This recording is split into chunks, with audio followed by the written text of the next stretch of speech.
আসসালামু আলাইকুম। আশা করি আল্লাহর রহমতে সবাই ভালো আছেন। My name is Sakibul Hasan Sakib from study table private home. তো আজকে আমরা মূলত এই এইচএসসি আইসিটি বইয়ের চ্যাপ্টার 3 এর প্রথম যে অংশ, সেই অংশের একটি ক্লাস নিয়ে আলোচনা করব, যা দশমিক পূর্ণ সংখ্যা থেকে অন্যান্য সংখ্যা পদ্ধতিতে রূপান্তরের সকল নিয়ম। অর্থাৎ আমাদের প্রশ্নে যদি দেওয়া থাকে দশমিক পূর্ণ সংখ্যা, সেই সংখ্যা থেকে বলতে পারে বাইনারি, অক্টাল কিংবা হেক্সাডেসিমাল সংখ্যায় রূপান্তর করো, তাহলে যে সকল নিয়ম অনুসরণ করা লাগে সেই সম্পর্কে এই অধ্যায়ে আমরা ধারণা নিব, যা কনভেনশন অফ নাম্বার সিস্টেম নামে। ঠিক আছে, এটাই মূলত এই ম্যাথমেটিক্যাল পার্ট। এখান থেকে আমরা প্রাথমিকভাবে ধারাবাহিকতার সাথে অঙ্কটি শুরু করা যায়। তো যেহেতু কনভেনশন অফ নাম্বার সিস্টেম মানে সংখ্যা পদ্ধতি রূপান্তর, তাহলে এই জিনিসটা কি? যদি আমরা বলি কোনো সংখ্যা পদ্ধতির যে কোনো একটি সংখ্যার মানকে, অর্থাৎ যে কোনো সংখ্যা পদ্ধতিতে একটা সংখ্যা দেওয়া আছে, অন্য সংখ্যা পদ্ধতির সমতুল্য মানে পরিণত করার পদ্ধতিকেই সংখ্যা পদ্ধতি বলে। অর্থাৎ দেওয়া আছে বাইনারি, ঠিক এই একই মানটাকে যদি আমরা অক্টালে কিংবা বাইনারিতে রূপান্তর করি, যে সমতুল্য মানটা আসবে, এই যে যে রূপান্তর, সেই রূপান্তরকেই বলা হয় সংখ্যা পদ্ধতির রূপান্তর। ঠিক আছে? আচ্ছা, তো চলুন দেখি এই বিষয়ে বিস্তারিত আলোচনায়। তো আমরা এই অধ্যায়ে মূলত ৩টি অংশ নিয়ে আলোচনা করব। একটি অংশের ভিত্তিতে আমরা আলোচনা করব দশমিক পূর্ণ সংখ্যা থেকে বাইনারি, দশমিক পূর্ণ সংখ্যা থেকে অক্টাল, দশমিক পূর্ণ সংখ্যা থেকে হেক্সাডেসিমাল। ঠিক আছে, আমরা জানি প্রত্যেকটার কি পূর্ণ এবং ভগ্নাংশ দুইটা ভাগে ভাগ করা যায়। তো আজকে আমরা এই ভিডিওতে পূর্ণ সংখ্যাগুলো নিয়ে আলোচনা করব। পরবর্তীতে ইনশাল্লাহ আমরা এই ভগ্নাংশগুলা কিভাবে যাওয়া হয় বাইনারিতে, অক্টালে, হেক্সাডেসিমালে কিংবা অন্যান্য পদ্ধতিতে, তা নিয়ে আলোচনা করব। ঠিক আছে, তো চলুন দেখি প্রথম নিয়মটা, ডেসিমাল টু বাইনারি, অর্থাৎ দশমিক পূর্ণ সংখ্যা থেকে বাইনারি পূর্ণ সংখ্যায় রূপান্তর। ঠিক আছে, তো চলুন নিয়মটা দেখে নিই। দশমিক পূর্ণ সংখ্যাকে বাইনারি পূর্ণ সংখ্যায় রূপান্তর করতে এর ভিত্তি 2 দ্বারা ভাগ করতে হবে, যতক্ষণ না পর্যন্ত ভাগফল 0 হয়। অর্থাৎ একটা প্রশ্নে দেওয়া থাকলো দশমিক পূর্ণ সংখ্যা, এই সংখ্যাটাকে বাইনারি পূর্ণ সংখ্যায় রূপান্তর করতে বলা হলো। তাহলে আমরা কি করব, সেই যে দশমিক সংখ্যাটা আছে ওই সংখ্যাটাকে বাইনারির ভিত্তি 2, অর্থাৎ আমরা জানি কি বাইনারির ভিত্তি কত 2, সেই 2 দ্বারা কি করব, ভাগ করব, যতক্ষণ না পর্যন্ত সেই ভাগফলটা 0 হয়ে যায়। কি হয়ে যায়? 0 হয়ে যায়। আমরা লক্ষ্য করব ভাগফল কিন্তু 0 হইতে হবে। ঠিক আছে, তো চলুন আমরা একটা উদাহরণ দেখি। দেওয়া আছে একটি পূর্ণ সংখ্যা 17, যেহেতু এর সাথে দশমিক যুক্ত নাই তার মানে কি এটি পূর্ণ। যদি সামনে দশমিক কিংবা মাঝে যদি দশমিক থাকতো ওই অংশকে আমরা কি বলতাম, ভগ্নাংশ। ঠিক আছে, যেহেতু পূর্ণ সংখ্যা নিচে দেওয়া হলো 10, আমরা জানি 10 কার বেইস। আমরা প্রথম যে ভিডিওটা আছে এই অধ্যায়ের সংখ্যা পদ্ধতির পরিচিতি, সেখানে কিন্তু আলোচনা করেছিলাম যে যে সংখ্যা পদ্ধতিতে যতগুলা অঙ্ক ব্যবহার করা হয় সেই সংখ্যা পদ্ধতির ওইটাকে কি বলা হয়, বেইস বা ভিত্তি। যেহেতু দশমিকে 10টা অঙ্ক ব্যবহার করা হয় তার মানে এর ভিত্তিগত 10, আর বাইনারির যেহেতু 2টি অঙ্ক 0 1, তাহলে এর ভিত্তিগত 2। ওই ভিডিওতে আমরা কিন্তু এগুলো বিস্তারিত আলোচনা করেছিলাম উদাহরণ সহ। তো আমরা শর্টকাটে এখানে ধরে নিব যে ব্রেকেটের নিচে যেটা দেওয়া থাকবে 10, এর দ্বারা বুঝে নিব দশমিক। যদি 2 দেওয়া থাকে আমরা ধরে নিব এগুলা বাইনারি, অর্থাৎ এগুলা হলো কি বেইস উল্লেখ করা আছে। বেইস মানেই আমরা ধরে নিব এটা কোন বেইজের, সেই সম্পর্কে ধারণা নিব। যেমন 10 থাকলে দশমিক, 2 থাকলে বাইনারি, 8 থাকলে হবে ওটা অক্টাল, আর যদি 16 থাকে তাহলে কিন্তু হয়ে যাবে হেক্সাডেসিমাল। ঠিক আছে, তো চলুন এখানের এই অঙ্কটা করি। যেহেতু দশমিক পূর্ণ সংখ্যা দেওয়া আছে আর আমার যেতে বললো বাইনারিতে কত হবে, হোয়াট, বাইনারি পূর্ণ সংখ্যাতে, তাইলে আমরা নিয়ম পড়লাম এটাকে 2 দ্বারা ভাগ করতে হবে যতক্ষণ না পর্যন্ত ভাগফল কি হয়, 0 হয়। তো দেখি, প্রথমে আমরা সেই সংখ্যাটা নিব 17, এরপরে এদিকে লম্বা লম্বা একটা দাগ দিব। ঠিক আছে, অনুমান করে। এরপরে এখানে 2 দ্বারা ভাগ করার জন্য আমরা প্রথমে 2 বসাবো। এখন যদি এই 17কে আমরা যদি 2 দ্বারা ভাগ করি তাহলে তার রেজাল্ট কত আসে, 8.5। এই যে আমরা কোণে কিন্তু উল্লেখ করে দিছি, তার রেজাল্ট কত আসে, 8.5। এখানে আমরা অঙ্ক করতেছি কার, পূর্ণ সংখ্যা। কার অঙ্ক, পূর্ণ। তাহলে কি এই যে 0.5 যতটুকু ভগ্নাংশ আসে এটা কি উল্লেখ করা যাবে না? তো এটাকে আমরা বাদ দিয়ে প্রথম যতটুকু অংশ আছে 8, সেই অংশটাই আমরা নিচে বসাবো। যদি এখানে আসতো সাপোজ ধরলাম 6.5, তাইলে আমরা কিন্তু 0.5 বাদ দিয়ে দিতাম শুধু কত, 6। যদি আসতো 9.75, তাহলে 0.75 বাদ দিয়ে আমরা শুধু 9টাকেই এখানে বসাইতাম। ঠিক আছে, আচ্ছা। এখন তার পরের স্টেপের কাজ হলো কি, এই যে 2 আর এই যে 8 যে রেজাল্ট আসলো এই দুইটাকে গুণ করা, গুণ করে এই 17 সাথে মাইনাস করা। যেমন আমরা যদি একটু দেখি, এই যে প্রথমে বসালাম 17, এর সাথে মাইনাস দিব কত, 2 গুণ 8। 2 গুণ 8 আমরা রেজাল্ট কত আসে, 16। তাইলে 17 থেকে যদি 16 চলে যায়, এখানে রেজাল্ট আসবে কত, 1। সেই একটাই হবে এখানে, অর্থাৎ এটা হলো কি ভাগ শেষের মান। ঠিক আছে, আমরা যদি এমনিও ভাগ করে দেখি, এটাকে ভাজক, এটাকে যদি ভাজ্য ধরে ভাগ করি, ভাগফল আছে 8 এবং ভাগশেষ কিন্তু ওই অঙ্কে আসবে কত 1। তো এই যে জায়গাটাতে আমরা কিন্তু ওই ভাগফলটুকু লিখবো অর্থাৎ 8, আর এখানে আমরা করবো কি ভাগশেষের অংশটা। তো ওইভাবে তো এখানে প্রত্যেকটা অঙ্ক করা যাবে না, আর এই জন্য আমরা শর্টকাটে একটু মনে রাখবো যে প্রথমে ভাগ করে যেটা পূর্ণ সংখ্যা আসবে ঠিক ততটুকু অংশ আমরা এখানে লিখবো। এরপরে এই যাকে দিয়ে ভাগ করতেছি তাকে আর ভাগফলকে কি করবো, গুণ করবো, অর্থাৎ 2 আর 8 গুণ করবো। গুণ করার পরে আমরা জানি এর মান কত আসে 16, আমার আছে কত এখানে 17। তাহলে 17 থেকে এই 16 বাদ দিব, থাকবে কত 1। এই যে তখন এই দাগ দিয়ে আমরা লিখে দিব 1। ঠিক আছে। আচ্ছা, এরপরে যদি দেখি এখানে কি ভাগফল শূন্য আসছে 8, লাস্ট ভাগফল কত 8। আমরা কি বলছি, যতক্ষণ না ভাগফল কি হয় শূন্য হয় ততক্ষণ পর্যন্ত কি ভাগ চালা যেতে হবে। অর্থাৎ এখন কিন্তু আমরা আবার সেই ভাগটা করব। ঠিক আছে। এখন যদি ভাগ করি তাইলে 8কে 2 দ্বারা যদি ভাগ করি রেজাল্ট কত আসে 4। এখানে কি কোনো ভগ্নাংশ আসলো আমার? ভালো করে লক্ষ্য করেন তো, এখানে কি কোনো ভগ্নাংশ আসলো না? তাহলে আমরা যা আছে তাই এখানে উল্লেখ করে দিব। তাহলে এখন যদি আমরা এই দুইটা গুণ করি নিয়ম আগের মতোই, যদি প্রথমে গুণ করি 4 দুগুণে হবে কত 8। এখন যদি 8 থেকে 8 চলে যায় তাহলে থাকবে কত শূন্য। তো এটা একটু আমরা দেখি। এই যে 8 থেকে এই যে উপরের 8 থেকে আমরা 2 আর 4 গুণ করলাম, গুণ করে আসলো 8। 8 থেকে 8 চলে গেলে আমার রেজাল্ট কত আসলো শূন্য। তাইলে আমরা এই জায়গায় কিন্তু ওই শূন্যটা লিখে দিব। ঠিক আছে। আমি আবার বলতেছি, প্রথমে ভাগ করে পূর্ণ সংখ্যাটা এখানে লিখবো, এরপরে এই দুইটা গুণ করে এটার সাথে বিয়োগ করে দিব। ঠিক আছে। আচ্ছা, এখন যদি আমরা দেখি পরের অংশ সেম ভাবে ভাগ করি, যেহেতু শূন্য আসে নাই সেহেতু এখানে রেজাল্ট হবে কত 2। তো আমরা বসাইলাম 2, এরপর একটা দাগ দিলাম। সেম ভাবে এই দুটা গুণ করবো, প্রথমে যে 2 2 গুণ করলে হবে কত 4। সেই 4-এর সাথে যদি এই 4 চলে যায় তাহলে রেজাল্ট কত আসবে শূন্য। তাইলে আমরা এখানেও দিব কত শূন্য। ঠিক আছে। আবার 2 দ্বারা ভাগ, যেহেতু শূন্য আসে নাই, আমি জানি 2কে 2 দ্বারা ভাগ করলে রেজাল্ট আসে 1, তো আমরা বসাবো 1। আর এখানে 2 আর 1 যদি গুণ করা হয় রেজাল্ট হবে কত 2। 2 থেকে 2 চলে গেলে আমরা জানি তার মান হয় কত শূন্য। এই যে 2 থেকে 2 চলে গেলে হবে কত শূন্য, এই জায়গায় আমরা বসাবো শূন্য। এরপরে একটা কিন্তু ভালো কথা মনে রাখতে হবে, যখন আমরা যাকে ভাগ করতেছি অর্থাৎ এই সারির বিষয়গুলা, যাকে ভাগ করতেছি, যাকে দিয়ে ভাগ করব, কাকে দিয়ে ভাগ করব, অবশ্যই আমরা কিন্তু 2 দিয়ে ভাগ করি। কত দিয়ে ভাগ করি 2 দিয়ে। কিন্তু যাকে ভাগ করতেছি সে কি তার থেকে ছোট না? যদি ছোট হয় তাহলে আমরা নিচে বসাবো তখন শূন্য। কি বসাবো শূন্য। যদি এখানে 8 থাকতো, এখানে যদি 7 5 4 যাই থাকুক না কেন, এই মানের থেকে যদি এই যাকে ভাগ করতেছি সেই মানটা ছোট হয়, আমরা তখন নিচে বসাবো কি শূন্য। ঠিক আছে। যদি 16 হয়, এখানে 12 13 8 7 5 যাই থাকুক না কেন, আমরা তখন ওটাকে ভাগ না করে নিচে কি বসাবো শূন্য। আর এইভাবে একটা দাগ দিয়ে এখানের যে সংখ্যাটা অর্থাৎ যে ছোট সংখ্যাটা আছে ওইটাকে এই জায়গায় স্থানান্তর করে দিব এইভাবে। আমি আবার দেখাচ্ছি। ঠিক এইভাবে কিন্তু ওই 1 থাকলে 1 স্থানান্তরিত হয়ে যাবে, এখানে 5 থাকলে 5 হয়ে যাবে, যাই থাকুক না কেন। যখন দেখবো যাকে দিয়ে ভাগ করতেছি তার থেকে এটা ছোট, তখন এখানে শূন্য দিয়ে আমরা এটাকে এখানে ওই মানটা স্থানান্তর করে দিব। ঠিক আছে। তাইলে এখন আমাদের লাস্ট রেজাল্ট কি আসলো ভাগফল। আমরা বলছি কি এই সারিতে যতগুলো আছে এগুলো ভাগফল, এই সারিতে যতগুলো আছে এগুলা কি ভাগ শেষ। তাইলে ভাগফল কি হয়েছে শূন্য হয়েছে না? আমাদের দরকার ছিল যে 2 দ্বারা ভাগ করতে হবে যতক্ষণ না পর্যন্ত ভাগফল শূন্য হয়। তাইলে কি আমার অঙ্কের শূন্য এসে গেছে না? তাইলে কি আরো ভাগ করতে হবে? না, আর ভাগ করতে হবে না। তাইলে এর পরের স্টেপে যাই। তাইলে আমরা এইভাবে লম্বালম্বি উপর দিকে একটা তীর চিহ্ন দিব, যে এটা দ্বারা বোঝা যাবে যে কোনটা আগে কোনটা নিচে। অর্থাৎ এখানে নিচের সংখ্যাটাকে বলা হয় মোস্ট সিগনিফিকেন্স বিট, মানে সর্বোচ্চ গুরুত্বের সংখ্যা। আর উপরের অংশের যে সংখ্যাগুলো আছে এটাকে বলা হয় লেস্ট সিগনিফিকেন্স বিট, অর্থাৎ সর্বনিম্ন গুরুত্বের সংখ্যা। সাপোজ এটা যদি আরেকটু ব্যাখ্যা করি আমরা এইভাবে, যে ধরো একটা ক্লাসে 10-20 জন স্টুডেন্ট আছে এবং একটি মাত্র চেয়ার আছে। তো তখন সেই স্যার যখন ক্লাসে প্রবেশ করবে সেই চেয়ারটাতে কে বসবে?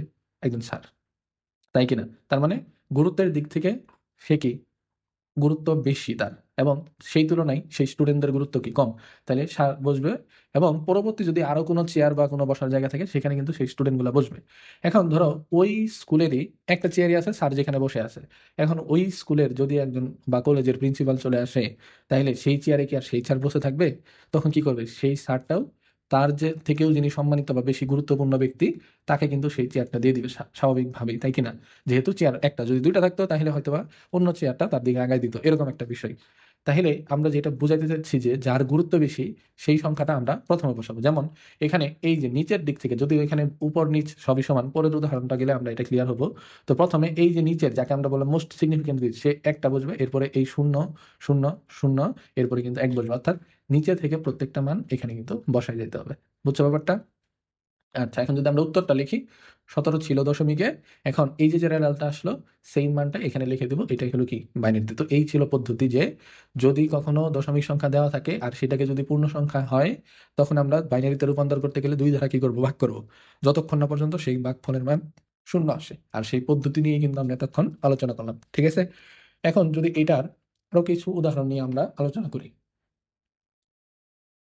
দেখো, এখানে প্রথমে একটা উদাহরণ দিলাম আমরা 14, যেটা দেওয়া আছে দেখতে পারতেছি আমরা দশমিকে স্পষ্ট করে বলা আছে, আর সামনে কোনো দশমিক চিহ্ন নাই। তার মানে এটা কি পূর্ণ সংখ্যা, যাইতে বললো বাইনারিতে, অর্থাৎ দুইতে। আর আমরা নিয়মটা কি জানি, যে দশমিক থেকে যদি বাইনারিতে যাইতে হয় তাহলে কি করা লাগে, দুই দ্বারা ভাগ, যতক্ষণ না পর্যন্ত শূন্য হয়। তাই না, আমরা এখানে সরাসরি দেখাইছি। প্রথমে যদি আমরা দেখি 7 রে 2 দ্বারা ভাগ করব, তাইলে তার রেজাল্ট কত আসবে, সরি 14কে 2 দ্বারা ভাগ করবো, তাহলে ভাগফল কত আসবে, 7। আমরা নিলাম 7। এখানে 7 আর 2 যদি গুণ করি তাহলে কত হবে, 14। এখন এই 14 থেকে 14 চলে গেলে তাহলে কত থাকবে, শূন্য। এখানে আমরা লিখলাম শূন্য। আবার 2কে যদি 7, সরি 7কে যদি 2 দ্বারা ভাগ করি তাহলে রেজাল্ট আসবে কত, 3.5। কত আসবে, 3.5। তাহলে কি আমরা দশমিকের অংশটুকু নিব না, শুধু পূর্ণ অংশটুকু লিখবো। তাই লিখলাম আমরা এখানে 3। এখন যদি আমরা আবার আগের মতো গুণ করি, 3 আর 2 গুণ করলে কত হবে, 6। এখন 7 থেকে যদি সেই 6 চলে যায় তাহলে থাকবে কত, 1। এই জায়গায় আমরা একটা দাগ দিয়ে বসাবো কি, 1। আবার গুণ করবো, যেহেতু শূন্য আসা নাই, ভাগ করব। তাহলে এই যে যে 3 সংখ্যাটা, এটাকে যদি 2 দ্বারা ভাগ করি আমরা জানি 1.5 আসবে। কত আসবে, 1.5। সেই জায়গা থেকে আমরা লিখবো কত, 1। এখন 2 আর 1 এই দুইটা গুণ করলে হবে 2। 3 থেকে যদি 2 চলে যায় তাহলে থাকবে কত, 1। এখন দেখো তো, যাকে দিয়ে ভাগ করতেছি অর্থাৎ 2কে, তার থেকে কি 1 ছোট না?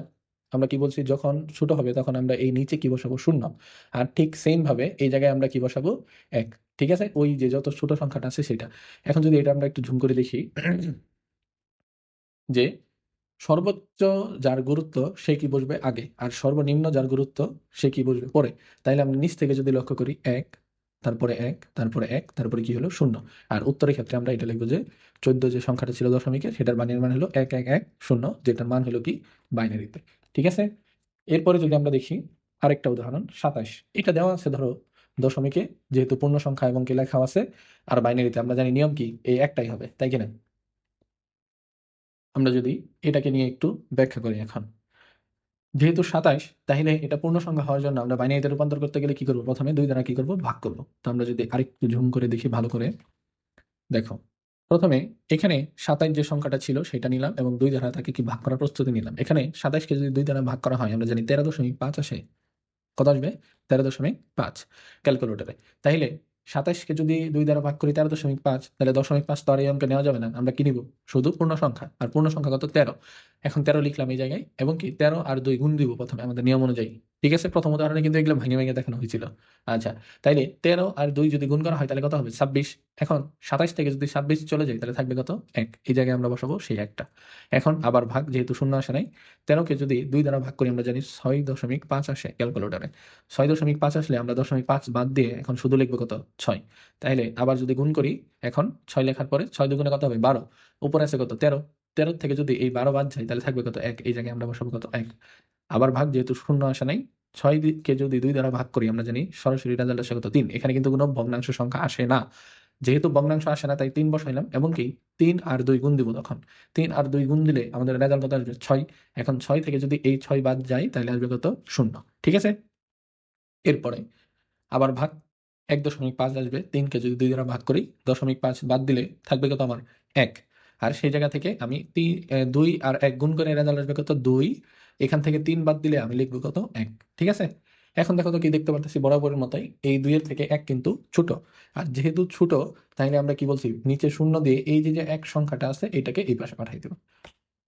এখন যদি গুরুত্বের কথা চিন্তা করি, এই দিক থেকে উপরের দিকে উঠবে লেখাগুলা, এমএসবি এলএসবি হবে। তাহলে প্রথমে আমরা একটা মান বসালাম যেটার মান হলো 1, তারপরে আবার 1, তারপরে 0, 1, 1। ঠিক আছে। উত্তরের ক্ষেত্রে লিখবো 7 যে সংখ্যাটা দশমিকে ছিল, এখন এইটার মান হয়ে গেল কি বাইনারিতে। তো এই ছিল দশমিক থেকে পূর্ণ সংখ্যা থেকে বাইনারি পূর্ণ সংখ্যায় রূপান্তরের একটা নিয়ম। ঠিক আছে। যারা না বুঝতেছেন, প্রথমে যে এই আমরা উদাহরণটা দিলাম, এই উদাহরণটায় অনেক কিছু ভেঙে আলোচনা করা হয়েছে, সেটা দেখে নেবেন। ইনশাল্লাহ আপনাদের কমপ্লিট হয়ে যাবে। ঠিক আছে। এই দুইটা উদাহরণে আমরা টোটাল বিষয়টাই উপস্থাপন করছি। এছাড়াও আমরা কিছু হাতে লিখে কিছু উদাহরণ আপনাদের সামনে উপস্থাপন করব এই বিষয়ে বোঝার সুবিধার্থে। ঠিক আছে। তো ওগুলা দেওয়া হবে অবশ্যই রিলস আকারে। যা আমাদের ইউটিউব চ্যানেলে ইনশাআল্লাহ। ঠিক আছে? আচ্ছা। তো চলুন এরই ধারাবাহিকতার এর পরের যে টপিকটা আছে সেটা নিয়ে যদি আমরা একটু আলোচনা করি, অর্থাৎ দশমিক পূর্ণ সংখ্যা থেকে অক্টাল পূর্ণ সংখ্যায় রূপান্তর। দশমিক পূর্ণ সংখ্যাকে অক্টাল পূর্ণ সংখ্যায় রূপান্তর করতে এর ভিত্তি 2 দ্বারা ভাগ করতে হবে। 8 দ্বারা, সরি, কত দ্বারা ভাগ করতে হবে? 8 দ্বারা ভাগ করতে হবে, যতক্ষণ না পর্যন্ত ভাগফল শূন্য হয়। এর আগে কিন্তু আমরা যখন বাইনারিতে রূপান্তর করছিলাম এই দশমিক পূর্ণ সংখ্যাকে, তখন আমরা জাস্ট 2 দ্বারা সেটাকে কিন্তু ভাগ করছিলাম, যতক্ষণ না পর্যন্ত ভাগফল শূন্য হয়েছিল। ঠিক আছে? তো এখন যদি এইটা অঙ্কের অর্থাৎ 8 দ্বারা ভাগ করার একটা উদাহরণটা দেখি, এখানে দেওয়া আছে, আমরা ধরে নিলাম 175। কত দেওয়া আছে? 175। তাইলে এই যে 175, একে আমরা ভাগ দিব কত দিয়ে? 8 দিয়ে। এরকম একটা দাগ দিয়ে আমরা লিখবো 8। এখন আমরা জানি এই 175 যদি 8 দিয়ে ভাগ করা হয়, তাহলে সেই ভাগফলের রেজাল্ট কত আসে? 21.875 ক্যালকুলেটরে।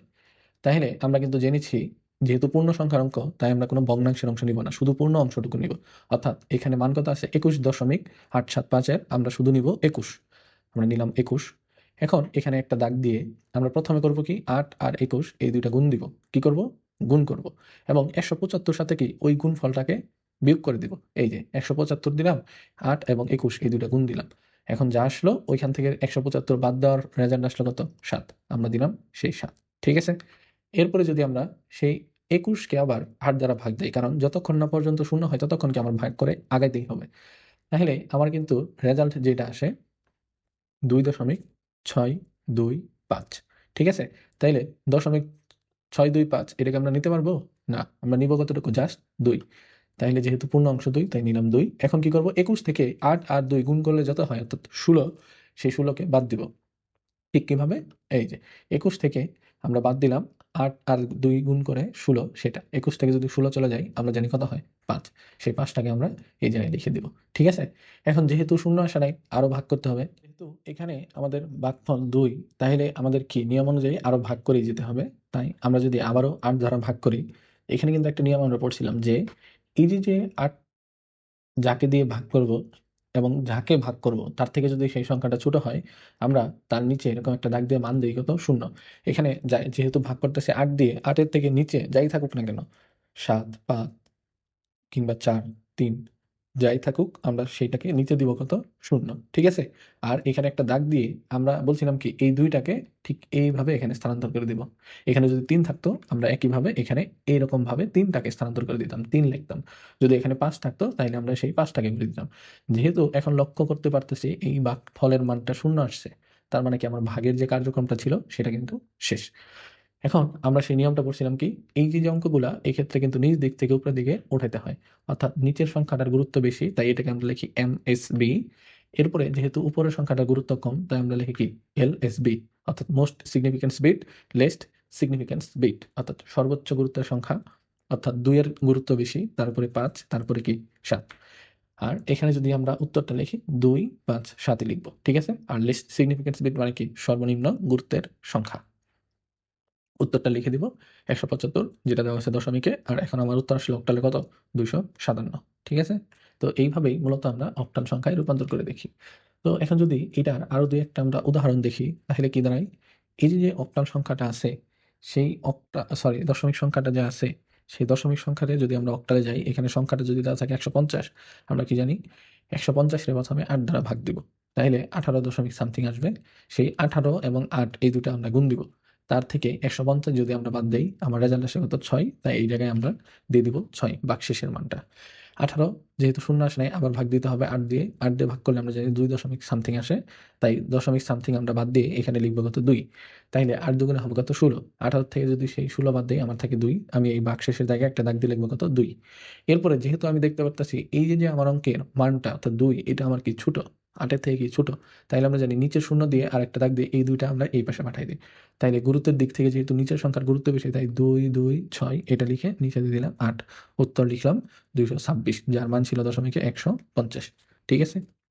এখন যদি আমরা এটা লিখি, অঙ্কটা দেওয়া আছে 475, এটা আরেকটা উদাহরণ। যেহেতু অঙ্কটা দেওয়া আছে 175, তাই এটাকে দশমিক থেকে যদি অক্টালে যাই, আমরা জানি যেহেতু পূর্ণ সংখ্যা, তাই 8 দ্বারা ভাগ করতে হবে। তো 8 দ্বারা যদি ভাগ করি, আমাদের আসবে 59 দশমিক সামথিং। কি আসবে? 59 দশমিক সামথিং। আমরা যদি একটু ঝুম করে দেখি, আমার মানটা আসবে 59 দশমিক সামথিং। তাহলে আমার কাজ কি 475 থেকে এই 8 আর 59 এই দুইটা গুণ করে সেটার বিয়োগফল নির্ণয় করা। অর্থাৎ 8 আর 59 আমরা কি করব, প্রথমে গুণ দিব, সেটাকে 475 দিয়ে কি করব, বাদ দিব। আর বাদ দিলে আমার রেজাল্ট থাকে কত, 3। ঠিক আছে, যেহেতু শূন্য আসে নাই আবার ভাগ দিতে হবে। 8 দিয়ে যদি আমরা ভাগ করি, আমরা জানি 7 8 কত হয়, 56। তাইলে 7 দশমিক সামথিং আসে। আমরা প্রথমে কি করব, সেই সামথিং এর অংশ, দশমিকের অংশটা বাদ দিয়ে আমরা শুধু দিব কত, 7। সেই 7কে এখন 8 দিয়ে গুণ দিব, তাহলে কত আসবে, 56। 59 থেকে যদি 56 চলে যায়, আমরা জানি কি 3 হয়। এখন যেহেতু শূন্য আসে না, আবার ভাগ, এখানে কি ওই সে আগের নিয়মটা, যে যেহেতু যাকে দিয়ে ভাগ করতেছে অর্থাৎ 8, তার থেকে এই 7-এর মানটা কি হয়, ছোট। যদি ছোট হয় আমরা কি জানি, সেই সংখ্যার নিচে কি দিব আমরা, শূন্য। আর যে 7টা ছিল সেটাকে ঠিক তার এই পাশে ভাগশেষের জায়গায় রূপান্তর পৌঁছায় দিব। যদি এখানে 3 থাকতো 3 দিতাম, 5 থাকতো 5 দিতাম। যেহেতু 8-এর থেকে ছোট যাই থাকুক না কেন, আমরা এই পাশে কি করব, স্থানান্তর করব। তাহলে গুরুত্বের দিক থেকে যেহেতু নিচ থেকে উপরের দিকের সংখ্যাগুলোর গুরুত্ব আস্তে আস্তে কম, তাহলে নিচের গুরুত্বটা আগের বিদায় আমরা সেটাকে দিব 7, তারপরে 3, তারপরে উপরের 3।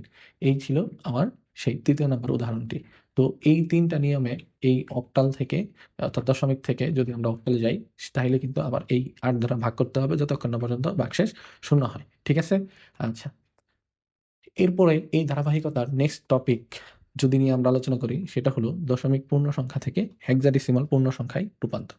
অর্থাৎ যদি প্রশ্নে দেওয়া থাকে দশমিক পূর্ণ সংখ্যা, সেটাকে যেতে বললো হেক্সাডেসিমাল।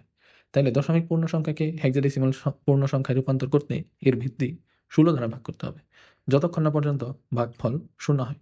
ঠিক আগের মতোই, যখন আমরা বাইনারিতে গেলাম 2 দ্বারা ভাগ দিয়েছি, যখন অক্টালে গেছি 8 দ্বারা ভাগ দিয়েছি, এখন হেক্সাডেসিমালে যাব, সো এটাকে 16 দ্বারা ভাগ দিতে হবে। ঠিক আছে, হেক্সাডেসিমালের অক্ষরগুলো আমাদের নিশ্চিত জানা আছে, 0 থেকে 9 পর্যন্ত, এবং এ থেকে কি হয়, এফ পর্যন্ত সংখ্যাগুলা। যারা দেখেন নাই, আমাদের সেই বেসিক যে ভিডিওটা আছে সেই সম্পর্কে একটু ধারণা নিয়ে আসবেন ইউটিউবের প্লেলিস্ট থেকে। ঠিক আছে, অথবা এই অধ্যায়ের প্রথম যে ভিডিওটা আছে সেই ভিডিওটা। এখানে যদি আমরা উদাহরণটা দেখি, এখানে দেওয়া আছে 459, যেটার মান দেওয়া আছে দশমিক। এই সংখ্যাটা কি সংখ্যা, পূর্ণ সংখ্যা, যেহেতু দশমিক চিহ্ন নাই। আর পূর্ণ সংখ্যা হইলে আমরা কি জানি, 16 দ্বারা সেই সংখ্যাকে ভাগ দিতে হয়। তাইলে আমরা সেই সংখ্যাটা লিখলাম 459, এটাকে 16 দিয়ে আমরা কি দিলাম, ভাগ দেব। ঠিক আছে, এখন যদি আমরা ভাগ দিই, আমাদের রেজাল্ট কত আসে, 28 দশমিক সামথিং, অর্থাৎ 6 8 7 5। যেহেতু পূর্ণ সংখ্যার অঙ্ক, এই ভগ্নাংশের অংশ আমরা কি দিব এখন, বাদ। তাহলে আমার রেজাল্ট কত আসবে, 28। এই জায়গায় আমরা জাস্ট বসাবো পূর্ণ অংশটুকু 28। এখন আমার কাছে কি 16 এবং 28 এই দুইটা গুণ দেওয়া আর বাদ দেওয়া কাছ থেকে, 459-এর থেকে। তাইলে আমরা যদি লক্ষ্য করি, এই যে 459 থেকে আমরা 16 গুণ 28 দিয়ে যে মান আসবে সেটাকে কি দিব, বাদ দিব। তো বাদ দিয়ে আমার রেজাল্ট আসছে 11। আমরা জানি এই হেক্সাডেসিমাল সংখ্যায় 10 রে বলা হয় এ, এবং 11কে বলা হয় কি, বি। তাইলে সেই জায়গায় আমরা এখানে মানটা কি লিখবো, বি। অবশ্যই কিন্তু সেটা খেয়াল রাখতে হবে। ঠিক আছে, 11 না লিখে আমরা কি লিখবো, বি। এখন যেহেতু এটা 28, শূন্য আসে নাই, তার মানে আবার ভাগ দিতে হবে 16 দিয়ে। 16 দিয়ে যদি আমরা ভাগ করি, তাহলে কিন্তু অবশ্যই এটার মান আসে 1.75। এখন এই 0.75 আমরা কি অঙ্কে নিব না, কেন না, কারণ আমরা করতেছি কি, পূর্ণ অংশের অঙ্ক। এখানে তো ভগ্নাংশ অংশ যাবে না, তাই আমরা সেই ভগ্নাংশটুকু বাদ দিব, শুধু নিব কত, 1। এখন কথা হলো আমার নেক্সট কাজ কি, 16 আর 1 গুণ করা। এটা ইতিমধ্যে আপনারা হয়তোবা ধরে ফেলেছেন। 16 এবং 1 এই দুইটা যখন আমরা গুণ দিব এবং 28 থেকে দিব, সেটাকে আবার বাদ দিব। তাহলে আমরা যদি দেখি 28 থেকে বাদ দিব, 16 গুণ 1 16, আমার থাকে কত তখন, 12। সেই বিয়োগফলের রেজাল্ট কত, 12। আমরা জানি সি সমান এই হেক্সাডেসিমালে লেখা হয় 12, এ সমান 10, বি সমান 11, সি সমান 12, ডি সমান 13, ই সমান 14, এফ সমান 15। এই হলো 16টার অঙ্ক হেক্সাডেসিমালে। তাইলে আমরা সেই জায়গায় 12 না লিখে লিখবো কি, সেই হেক্সাডেসিমালের মান সি। এরপরে যেহেতু শূন্য আসে নাই, ভাগ করতেই হবে। এখন আমি কি বলছিলাম, যেহেতু যখন দেখা যাবে এই যে যাকে দিয়ে ভাগ করতেছে অর্থাৎ 16, তার থেকে যাকে ভাগ করতেছে অর্থাৎ এই জায়গায় আছে কত, 1, সেই মানটা ছোট, তখন আমরা কি নিয়ম জানছিলাম, নিচে দিব ঠিক শূন্য। আর এইভাবে একটা দাগ দিয়ে এই যে শূন্য সংখ্যাটা সেটা এখানে এইভাবে স্থানান্তর করে দিব। অর্থাৎ 1 থাকলে 1, 5 থাকলে 5, 7 থাকলে 7, কিংবা 12 13 যাই থাকুক না কেন, 16 থেকে কম হলেই আমরা সেই অক্ষরটা এখানে লিখে দিতাম। আমরা গুরুত্বের দিক থেকে কোন সংখ্যাটাকে যেন গুরুত্ব বেশি দেই, নিচের সংখ্যাটাকে। অর্থাৎ 1 এটাকে বলি আমরা মোস্ট সিগনিফিকেন্স বিট, অর্থাৎ এমএসবি। আর উপরের যে সংখ্যাটা আছে এটাকে আমরা বলি কি, এলএসবি, অর্থাৎ লেস্ট সিগনিফিকেন্স বিট, সর্বনিম্ন গুরুত্বের সংখ্যা। তাইলে আমরা যদি উত্তরটা লিখি, তাহলে কিভাবে দাঁড়াবো, 1CB। এটাই হলো হেক্সাডেসিমালের মান। এখন আমরা উত্তরটা লিখে দিতে পারি 459, যেটা আছে দশমিকে, এখন 1CB সেটা হলো হেক্সাডেসিমালে।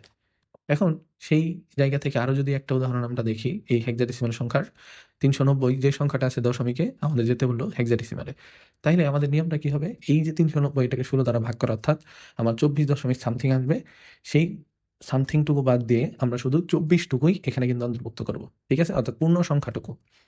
এখন এই জায়গায় পূর্ণ অংশ আছে 24, 24 আর 16 এই দুটা যদি আমরা গুণ দিই, যে মান আসবে তার থেকে এই 390 কি দিব? এখন বাদ দিব। আমরা কিন্তু বরাবর দেখে আসছি যে আগের যে 390 সেখান থেকে 16 আর 24 গুণ দিয়ে মান বিয়োগ করব, সেই মানটাকে বিয়োগ করে আমার রেজাল্ট আসলো কত? 6। জুম ইন যদি করি তাহলে এখানে কত আসলো? 6। আচ্ছা, লিখলাম 6। এরপরে যেহেতু 24 আমরা 16 দিয়ে আবার ভাগ দিব, 1 দশমিক সামথিং আসবে। আমরা জানি পূর্ণ অংশটুকু লিখবো 1 টুকু, 1 এর পরের যে দশমিক অংশ দিয়ে যুক্ত করা ভগ্নাংশ সেটা কিন্তু আর অন্তর্ভুক্ত করব না। এখন 24 থেকে যদি এই 16 আর 1 গুণ করলে কত হবে? 16 বাদ দেই, তাইলে মান কত আসে? 8। এখানে কিন্তু আমরা 8ই লিখবো। এখন আমরা কি জানি? ভাগ করতে হবে, 1 যেহেতু ছোট তাইলে আমরা শূন্য দিয়ে সেই 1টাকে কি এই পাশে লিখে দেব। গুরুত্বের দিক থেকে যেহেতু নিচের সংখ্যার গুরুত্ব বেশি তাই প্রথমে দেব 1, এরপরে দেব 8, এরপরে দেব কি? 16। তো এইভাবেই এটা কিন্তু করে দেওয়া লাগবে, ঠিক আছে? এখানে কিন্তু এই 390 এর মান তাইলে হেক্সাডেসিমালের সমতুল্য মান কত আসলো? 186। আরেকটা উদাহরণ যদি আমরা দেখি 575। তো এটা কিভাবে আমরা করি? এটাই আমাদের লাস্ট উদাহরণ এই অঙ্কের। এই 575-রে আমরা যদি 16 দিয়ে ভাগ দিই, আমার ক্যালকুলেটরে মান আসবে 35 দশমিক সামথিং। তো আমরা যেহেতু দশমিকের পরের অংশ নিতে পারবো না, পূর্ণ সংখ্যার অঙ্ক, তাই 35 রাখলাম। 35 আর 16 এখন কি করব? গুণ দিব। গুণ করে এই 575 থেকে কি ওটাকে বাদ দিব। বাদ দেওয়ার ফলে যে রেজাল্ট আসবে সেটা হবে কত? এফ। এফ মানে আমরা কি জানি? 15। হেক্সাডেসিমালে এফ এর মান কত? 15। ঠিক আছে?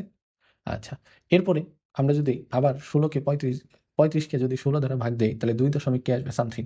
তাহলে আমরা প্রথমে এখানে 2 এর মানটুকু নিব, দশমিক সামথিং গুলা বাদ দিব। তাইলে এখন আমাদের কাজ কি? 16 আর এই 2 গুণ করা এবং 35 থেকে ওই গুণফলকে মাইনাস করা। তাইলে 16 দুগুণে আমরা জানি 32, 35 থেকে যদি সেই 32 বাদ দেওয়া হয় আমার রেজাল্ট আসবে কত? 3। ঠিক আছে? এই জায়গায় লিখলাম তখন 3। এরপরে আবার ভাগ দিতে যাব, কিন্তু যখন দেখতেছি এই মানটা কি তখন ছোট। যেহেতু ছোট আমরা কি বলছি? নিচে শূন্য দিয়ে সেই যে ছোট মানটা আছে সেটাকে ডান পাশে এরকমভাবে স্থানান্তর করে দেওয়া। তাইলে আমার অঙ্কের কাজ শেষ। যেহেতু শূন্য এসে গেছে ভাগফল, তাইলে কিন্তু আর আমার ভাগ করার প্রয়োজন নাই। অর্থাৎ অঙ্কের রেজাল্ট এতটুকুই। নিচ থেকে যদি উপরের দিকে যাই আমরা সেটাকে জানি এই অঙ্কের পূর্ণ সংখ্যার নিয়মে নিচেরটা হয় মোস্ট সিগনিফিকেন্স বিট এবং উপরেরটা হয় লেস্ট সিগনিফিকেন্স বিট। তাইলে আমি উত্তর লিখব 2, 3 এফ। এটা হলো কি? হেক্সাডেসিমাল সংখ্যা। অর্থাৎ 575-এ এটাই ছিল হেক্সাডেসিমালের মান। তো আমাদের নিয়মটা কি? যে যদি কখনো এরকম দশমিক পূর্ণ সংখ্যা দেওয়া থাকে, অর্থাৎ ডেসিমাল পূর্ণ সংখ্যা যদি দেওয়া থাকে, সেটাকে হেক্সাডেসিমাল পূর্ণ সংখ্যায় রূপান্তর করতে আমার 16 দ্বারা কি করতে হবে? ভাগ করতে হবে এই নিয়ম অনুযায়ীতে। ঠিক আছে? তো এই ছিল আমাদের দশমিক থেকে বাইনারি, অক্টাল এবং হেক্সাডেসিমাল সংখ্যায় রূপান্তর করা পূর্ণ সংখ্যার ক্ষেত্রে। এর পরবর্তী ভিডিওতে আমরা জানাবো আপনাদের দশমিক থেকে এই দশমিক ভগ্নাংশ সংখ্যা থেকে এই বাকি যে বাইনারি, অক্টাল এবং হেক্সাডেসিমাল সংখ্যায় রূপান্তর করার পদ্ধতিগুলা, এবং এর পরবর্তীতে কিন্তু আমরা প্রত্যেকটা হাতে কলমে আরো কিছু উদাহরণ আপনাদের সামনে রিলস অনুযায়ী ইউটিউবে আপলোড করা হবে। তো ততদিন পর্যন্ত সুস্থ থাকেন, আমাদের সাথে থাকেন। ধন্যবাদ সবাইকে। আসসালামু আলাইকুম।